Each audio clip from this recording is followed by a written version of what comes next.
This is the story of something that happened to me 2 years ago. I haven't talked about it much because most people wouldn't believe me. But I'm going to tell you everything now. Just listen carefully. And next time you step into an elevator, alone, maybe you'll remember this. So, I was working late that night. It was a Friday, and most of the office was empty by 6 p.m. But I had stayed behind to finish a project. The building I worked in had 12 floors, and my office was on the 10th. At night, it always felt too quiet. You know that feeling when silence becomes too loud? That's what it felt like. It was around 9:30 p.m. when I finally decided to head home. I packed my bag, grabbed my phone, and walked toward the elevator. Now, let me tell you something about this elevator. It always made weird noises. It creaked, groaned, and sometimes even stopped for a few seconds between floors. But that night, everything felt just a little off. Like the lights were dimmer than usual, the hallway colder. Anyway, I pressed the button. The elevator took a while. Like always, when the doors finally opened, it was empty, and the light inside flickered slightly. I stepped in, pressed the button for the ground floor, and leaned back, rubbing my eyes. I was tired, and all I wanted was to get home, eat something, and sleep. The elevator started going down as normal. Floor 9, floor 8.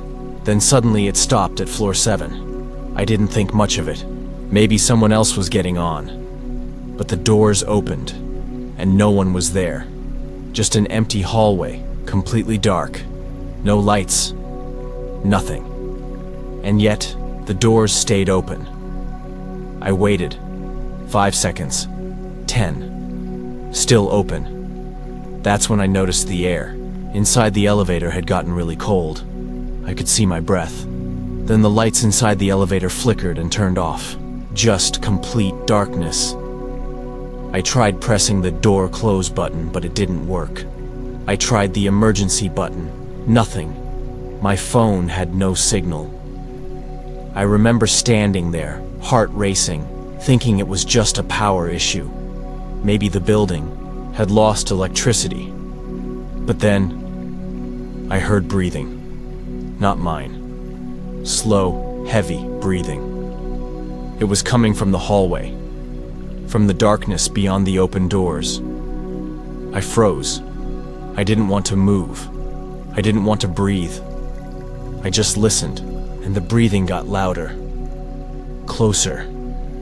Then something stepped into the elevator. I couldn't see it, but I felt it. The air shifted. The floor creaked. Something cold brushed against my arm. I backed into the corner, whispering, "Hello? Who's there?" No answer. Then the doors shut on their own. The lights came back on, and the elevator started moving again. But it wasn't going down. It was going up, past floor 10, floor 11, then 12. Then 13. There is no 13th floor in that building. I know that for a fact. Most buildings skip it, but the elevator dinged, and the screen showed 13. The doors opened. It wasn't a normal floor. It looked old, like something out of a black and white movie. The walls were cracked, the lights were flickering, and the hallway stretched far too long. It didn't make sense. It felt like a place out of time, and the worst part? There were people standing there. Or, at least I think they were people.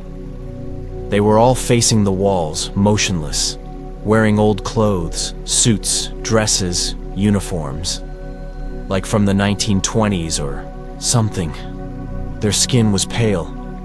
Their hands were shaking slightly. I should have stayed in the elevator. I know that now. But something pulled me forward. Like I wasn't in control. Like my legs were moving on their own. I stepped out. As soon as I did, the elevator doors shut behind me. I turned around, hit the button. Nothing happened. The elevator was gone. And then, the people turned around, all at once. They had no eyes, just empty sockets and wide, twisted smiles. Their heads twitched like broken dolls. and they started walking toward me. I ran down the hallway, past doors that led nowhere. Some opened into empty black space. Some had whispers behind them. One had a little girl inside, crying in the corner. I didn't stop. I kept running until I found another elevator. Not the same one. This one was rusted, ancient, with a single button that had no label. I pressed it. The doors opened slowly. I jumped inside. I didn't care where it went. I just wanted out. The moment the doors closed, I heard scratching from outside, like nails on metal. The whispering grew louder, then silence. The elevator started moving again. This time, down. Fast. Too fast. I felt weightless. I thought I was going to die. Then, boom. It stopped. The doors opened. It was the lobby. My lobby. The front desk was there. The security guard looked up from his phone and said, "Rough night?" I stepped out slowly, looked behind me. The elevator looked normal, clean, quiet. I didn't say anything to him. I just walked out of the building. I didn't sleep that night. The next morning, I went back to the building during the day. I asked around. No one else had ever seen a 13th floor. I even checked the blueprints. There's nothing between the 12th and roof. But here's what really messed me up. I checked the security footage. From that night, it showed me entering the elevator at 9:35 p.m., but it never showed me coming out. Not at 9:40, not at 9:50, nothing. Then, at exactly 3:13 a.m., the camera glitched. And for one frame, just one single frame, you can see me, standing, in the lobby, pale, wide-eyed, stepping out of the elevator, which never moved once that whole night. And there was something behind me, a shadow, a figure, barely visible. I left that job a week later. I never use elevators anymore. And sometimes, when it's quiet, and I'm alone in a building, I swear I can hear that breathing again. Heavy, slow, right behind me. So if you ever get into an elevator and it stops at a floor that shouldn't exist, don't step out. Not everyone makes it back.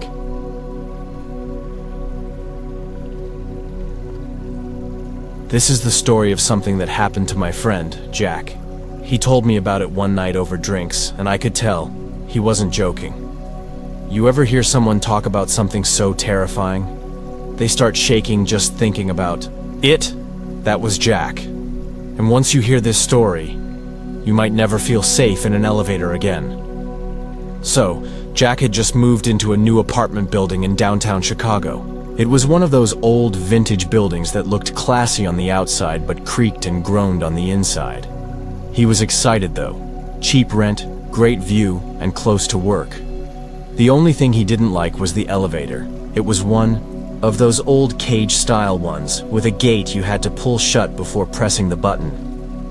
From the very first day, something about that elevator felt wrong. You know how sometimes a place just gives off bad energy?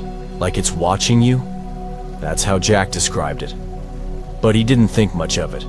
Everyone else in the building used it, so he figured he was just being paranoid. The real nightmare started 2 weeks after he moved in. It was a rainy Thursday night. Jack had stayed late at work and got home around 11:30 p.m. He was soaked from the rain, tired, and just wanted to get to his apartment on the 9th floor. He stepped into the elevator, pulled the gate shut, and hit the button for his floor. Started going up, slowly, like it always did. But halfway between the 5th and 6th floors, the elevator shuddered, stopped. The lights flickered once, then again, and then darkness. Jack stood there, trapped in that old metal box, soaking wet, with only the sound of the rain hitting the building outside. He pulled out his phone. No signal, not even one bar. Then, the lights flickered back on, but they weren't the usual yellow-white bulbs. They were red, dim, red emergency lights. And then, the elevator moved again. Only this time, It was going down. The screen that usually showed floor numbers was blank, just a single red dot blinking slowly. Jack tried to stop it, pressing every button, hitting the emergency call, even yelling. Nothing worked. The elevator kept going down, and then it stopped. The doors opened, but it wasn't the lobby. It wasn't the basement. It wasn't any part of the building Jack had ever seen. It was a hallway, dark, long, covered in dust and cobwebs. The walls were cracked, like they hadn't been touched in years. And worst of all, there were scratch marks on the floor, like something had been dragged. Jack knew he shouldn't step out, but the elevator gate wouldn't open again until he did. It was like the thing wanted him to go in. So he stepped out. His footsteps echoed. Every sound felt too loud, like the hallway was swallowing it up. He walked slowly, calling out, "Hello? Anyone here?" No answer.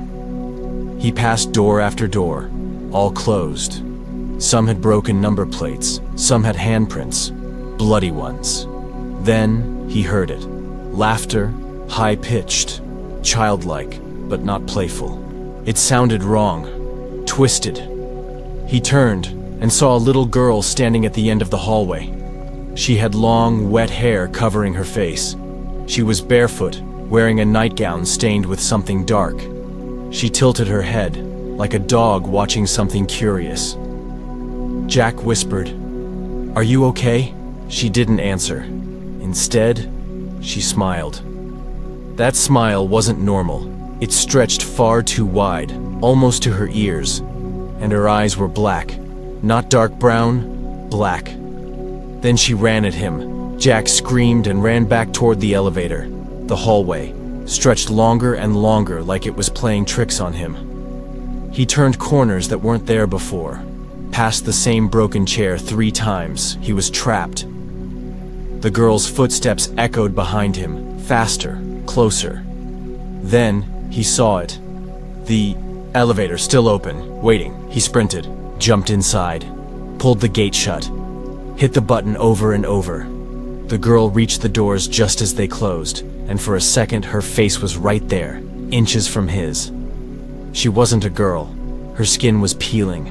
Her mouth opened far too wide, filled with jagged teeth. Her eyes sunk into black holes. And then, she laughed again. The elevator shook violently. The lights flashed. Jack screamed. Then everything went still.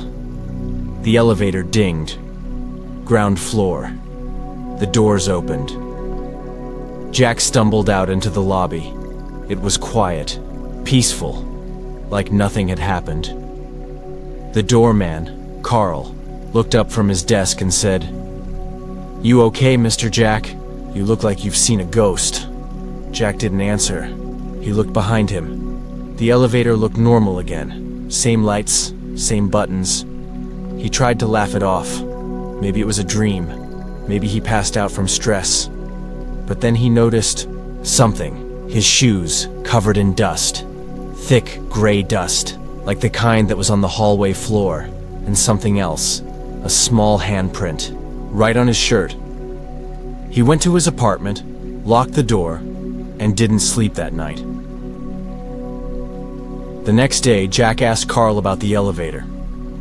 Carl hesitated, then leaned in and said, "We don't talk about it much.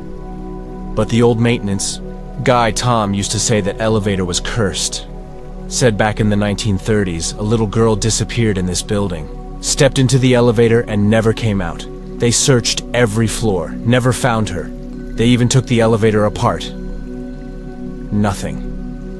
Jack asked, "What was her name?"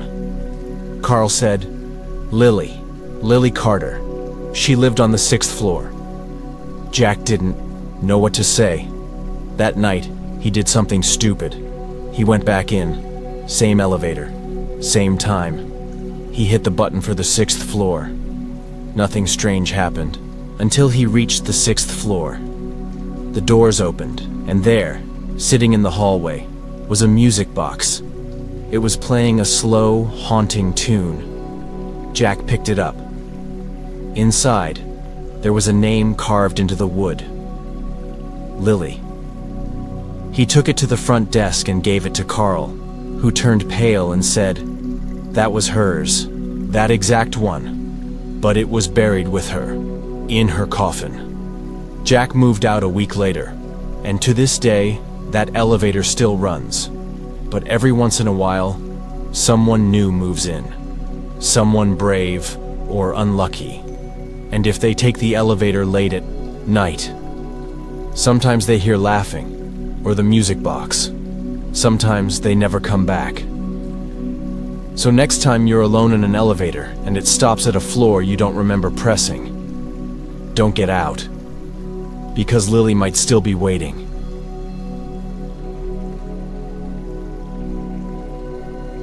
This is the story of something that happened to my cousin, Rachel. She was always the brave one in the family, rational, cool-headed, never believed in ghosts or silly stories, as she called them. But after what happened that night, she changed completely. And once you hear it, you'll understand why. Rachel had just started a new job in New York City. Her office was in this old corporate building downtown, one of those with a nice marble lobby but ancient elevators that groaned every time they moved, the kind where the buttons are slightly worn out, and there's always that faint smell of old metal and dust. She worked late a lot, especially in her first few weeks. Her boss, Mr. Lorne, was one of those first in, last out types, and Rachel didn't want to disappoint him. One Friday night, around 10:45 p.m., she finally finished her work and packed up to leave. The entire office floor was empty. Just her laptop bag, and the hum of vending machines. She pressed the elevator button and waited. Nothing. She pressed it again. Still nothing. Then, just as she was about to take the stairs, the elevator dinged. But here's the first weird thing. When the doors opened, it was already on her floor. She hadn't heard it arrive. The hallway had been dead silent. She stepped inside. No one else. Just her reflection in the mirror panel on the back wall, and the dull glow of the overhead light. She pressed L for lobby. The doors closed, and the elevator started going up. Rachel raised an eyebrow. Maybe someone else had called it? But the floors above her were locked after 9 p.m. Only senior staff had access. She hit the emergency stop, but it didn't respond. The elevator kept going. Past floor 14. Past 15, then 16, then floor 17. There was no floor 17. The building only had 16 floors. Rachel was sure of it. She'd seen the building plans during orientation. There was no 17 on the elevator panel either. Yet somehow the floor number on the screen changed. 17, the elevator stopped. The lights flickered. The doors creaked open. What lay beyond was wrong. Instead of a normal hallway, there was a long, dark corridor with old, cracked tiles. Faded wallpaper peeling off. Everything looked abandoned, like the top floor of an asylum that had been left to rot. Rachel stood still. She knew she should stay in the elevator, but something drew her in. She took a cautious step out. The air was colder, thick, like she'd walked into a place that didn't want her there. She called out, "Hello?" No answer. She walked forward slowly, the elevator doors closing behind her. The hallway seemed longer than it should be. Shadows moved strangely, like they weren't following the same rules of light. She passed by open office doors, empty rooms filled with broken desks, overturned chairs, and shattered glass. Then she heard it. Footsteps. Not her own. They were behind her. Slow, deliberate. Like someone or something was following her. She turned. No one. She started walking faster, past another room, then another. One door was slightly open. A nameplate hung crooked on it. Dr. Howard Myers. Psychiatric Research Division. Rachel frowned. This wasn't a corporate floor. She peeked in. The room inside was dark, but there were dozens of photographs pinned to the walls, black and white, some stained red, faces scratched out, notes scribbled in what looked like chalk or something else. There was a file open on the table. She picked it up. Patient, Eliza Moore. Status, unstable. Believes she is trapped in the elevator between worlds. Has drawn floor 17 repeatedly. Rachel's heart began to race. She turned the page. Another. Name, Rachel Bennett. Status, observation pending. Arrival expected, 10:45 p.m. That was her name, and the time. It matched exactly. Suddenly, the lights in the room burst into a sickly red glow. The sound of the elevator ding echoed down the hall again. Except this time, it sounded distorted, almost like a scream. Then came the whispering. Voices, dozens of them, all around her. Some were crying, some were laughing. One voice whispered right next to her ear, "You shouldn't be here." She dropped the file and ran. The hallway stretched longer and longer. No elevator in sight, just more empty rooms. And then, she saw it. A mirror at the end of the hall. She ran toward it, hoping maybe behind it there'd be a door, a sign, something. But when she reached it, she froze. The reflection in the mirror wasn't hers. It looked like her. Same face, same clothes. But the expression was different. The reflection was smiling, eyes wide, mouth curled in a grin too big to be human. Then it raised its hand and began knocking on the glass from the inside. Knock, knock, knock. Rachel backed away. The mirror cracked. A hand, pale with long black fingernails, pushed out from the glass. She turned and ran. Suddenly the elevator appeared again, as if the hallway had looped. She jumped inside, hit the L button, and prayed. The doors closed. The mirror on the back wall was shattered. The elevator shook violently, then started to descend. She felt it dropping too fast. Her ears popped, her knees buckled, and then silence. The doors opened. Lobby. But it wasn't the same lobby she knew. It was empty. The lights flickered. Dust covered everything. The front doors were gone. In their place, a single elevator stood across the room. Rachel didn't know what to do.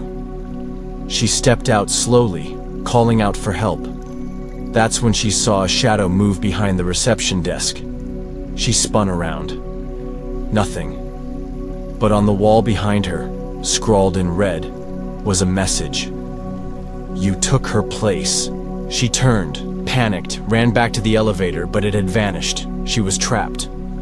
A full day later, they found her. Or at least they thought it was her. She was curled up in a closet on the 5th floor, unconscious, eyes wide open, whispering something over and over again. When they finally got her to speak clearly, she said, "She's still in the mirror." Rachel never went back to that building. She left New York, moved somewhere quiet, doesn't talk about that night. But sometimes, she stares at mirrors for too long, like she's waiting for something. So, if you're ever in a tall building, late at night, and your elevator takes you to a floor that doesn't exist, don't get out, no matter what you hear, because not everyone makes it back.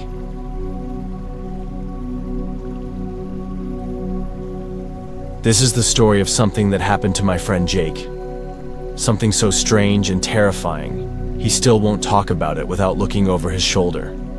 It all began one night when Jake was working late in his office building, downtown. You see, Jake's job had him burning the midnight oil a lot, and that night was no different. Jake's office was on the 20th floor of an old skyscraper. One of those places with elevators that felt like they might break down any minute. The kind of elevators where the lights flicker and the buttons sometimes stick, making you wonder if you'll get out safely. He was alone. The cleaning crew had already left, and the building was eerily silent, except for the hum of the air conditioning. When Jake finally finished his work, it was around 11:30 p.m. He grabbed his bag, checked his phone to see no missed messages, and headed for the elevator. The lobby was deserted. He pressed the button and waited.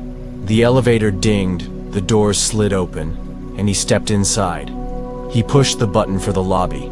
Floor 1. The doors closed. The elevator began its descent with the usual low rumble. But halfway down, the elevator jolted and stopped. The lights flickered. Jake pressed the emergency button. No answer. He tried the door open button. It didn't work. The small screen that showed the floors flashed strangely.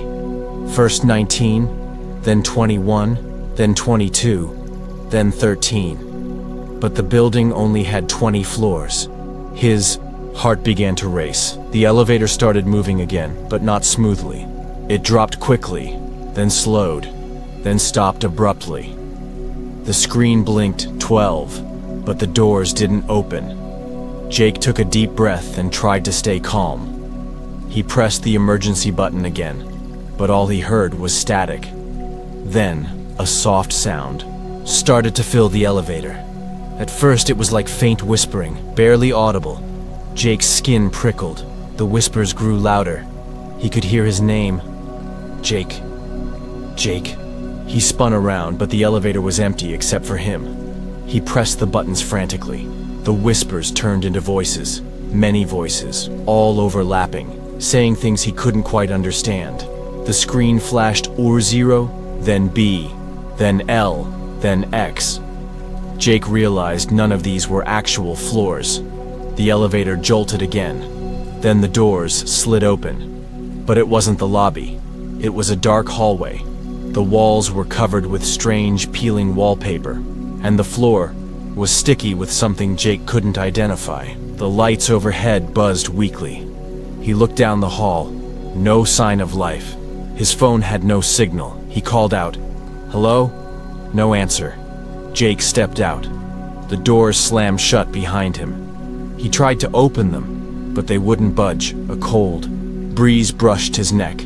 He turned around slowly, heart pounding. The hallway stretched endlessly to both sides, like a maze. He decided to walk forward, hoping to find an exit. As he walked, the whispers returned, louder and clearer. Jake, join us, don't leave. He shook his head, telling himself it was just his mind playing tricks. But then he saw something that stopped him dead. At the end of the hallway was a door with a small window. Behind the window, a figure was staring at him. It was a man, or at least it looked like one. The figure's eyes were hollow, black voids, his skin pale, almost translucent. The figure smiled, but it was wrong. The smile was too wide, too sharp. Jake's breath caught.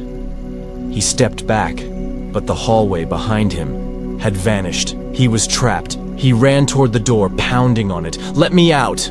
Please!" The figure pressed its face to the glass and whispered, "Stay forever." Suddenly, the lights went out. Jake was left in complete darkness. His phone's flashlight was dead. He fumbled to find his phone and turned it on again.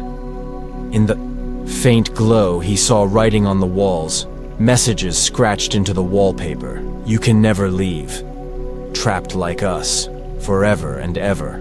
Panic rising, Jake ran back the way he came, but the hallway twisted and turned impossibly. He stumbled and fell. When he looked up, the figure was right in front of him. "Welcome home," it said. Jake screamed. Suddenly, the elevator doors slid open behind him. He didn't hesitate. He jumped inside and slammed the button for floor 1. The doors closed. The elevator moved fast. The lights flickered. Then, everything went quiet. The doors opened again. Jake was back in the lobby. But the building was different. The front desk was covered in dust. No sign of anyone else. He ran outside. The city was the same, but something felt wrong. Jake's watch beeped. He checked the time. It was 3 days earlier. He had been missing for 3 days. But no one noticed. No one was looking for him, and worst of all, his phone had pictures. Hundreds of them. All of people. Stuck inside elevators. Faces twisted in terror. And in every photo, the same hollow-eyed man smiled. Jake never took another elevator alone. And whenever he passes an old building with those creaky elevators, he crosses the street. Because he knows, somewhere inside, the doors are waiting for the next person to get trapped, waiting to whisper their name, to never let them leave. So, if you're ever alone in an elevator and the lights flicker, or the buttons start flashing floors that don't exist, remember Jake, and don't get out.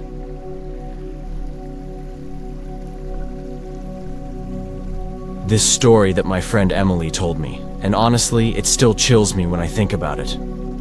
You'll want to listen close, because once you hear this, you'll probably never step into an elevator the same way again. So, Emily worked at this old law firm downtown. One of those places with heavy wooden doors, dark hallways, and yes, a really old elevator. The kind where you can hear the gears grinding, and the walls inside smell like a mix of metal and decades of dust. She hated using it, but had no choice, especially late at night when the building was empty. One Thursday evening, Emily was working late on a big case. The clock had just struck 11:30 p.m. when she finally closed her laptop and grabbed her coat. The building was silent except for the occasional hum from the heating system. She headed to the elevator bank, pressing the button with a bit of hesitation. When the doors slid open, she stepped in. No one else was there. Just the dim overhead light casting long shadows. She pressed 1 for the lobby. The elevator started, descending. About halfway down, the elevator shuddered and stopped abruptly. The lights flickered. Emily's heart skipped a beat. She pressed the emergency button, but all she heard was dead silence. The digital floor indicator blinked, then switched off. Suddenly, the overhead light went out, plunging the elevator into darkness. Emily reached into her pocket for her phone to use the flashlight. As the light flickered on, she noticed something odd in the mirror panel on the elevator door, a face behind her. But when she spun around, no one was there, just an empty elevator. She swallowed hard. Trying to calm herself, she pressed the buttons again. Nothing. Then she heard a soft, almost breathy whisper behind her ear. "Don't be afraid." Emily froze. The whisper came again, closer. This time, "Come with me." Her fingers trembled as she looked around. But still no one. Suddenly the elevator jolted and started moving. But instead of descending, it went up. Floor numbers flashed. 8, 9, 10. But the building only had 7 floors. The elevator stopped on the 8th floor. The doors opened slowly with a long metallic screech. Emily peered out. Instead of a normal hallway, she saw a dimly lit corridor with cracked walls and flickering lights. A musty smell filled the air. She stepped out hesitantly. As the doors slid shut behind her, she realized the elevator wasn't coming back. The corridor stretched ahead, lined with doors that looked like they hadn't been opened in years. Emily's footsteps echoed on the cracked tiles. She called out, "Hello? Is anyone here?" No reply. Then the whispering returned, growing louder. Voices overlapping, chanting, "Join us. Stay forever. Don't leave." Her skin prickled. Emily quickened her pace, heading down the hallway. She tried opening doors, but they were all locked tight. Then, a door at the end of the hall creaked open by itself. Curiosity got the better of her. She approached. Inside was an old office, dust-covered desks, faded photographs pinned to the wall. A newspaper clipping caught her eye. The headline read, "Disappearance of lawyer Emily Crane, last seen leaving 8th floor." Her blood ran cold. She looked closer. The article was dated for the next day. Emily stumbled backward, heart pounding. The whispers became voices. One voice clearer than the rest. "You can't leave. Not now!" Panic took over. Emily ran back the way she came, but the hallway seemed to stretch endlessly. The lights flickered wildly. She turned a corner and saw a figure standing in the shadows. Tall, thin, with glowing red eyes. It stepped forward. Emily screamed and turned to run. But the floor beneath her cracked open. She fell into darkness. When she woke, she was back inside the elevator. The doors were closed. The lights flickered back on. Her phone buzzed. She checked the screen. Messages from her friends calling. Worried she didn't answer. Emily pressed the lobby button frantically. The elevator descended smoothly. The doors opened. She stepped out into the familiar lobby. Everything seemed normal. But when she looked back at the elevator, the digital panel blinked one last message before shutting off. "See you soon, Emily." She left the building that night and never returned. And now, every time she hears an elevator ding or feels the cold hum of its machinery, she gets that same feeling, like something's watching, waiting, for the next person to ride the elevator to the 8th floor, where no one ever comes back from.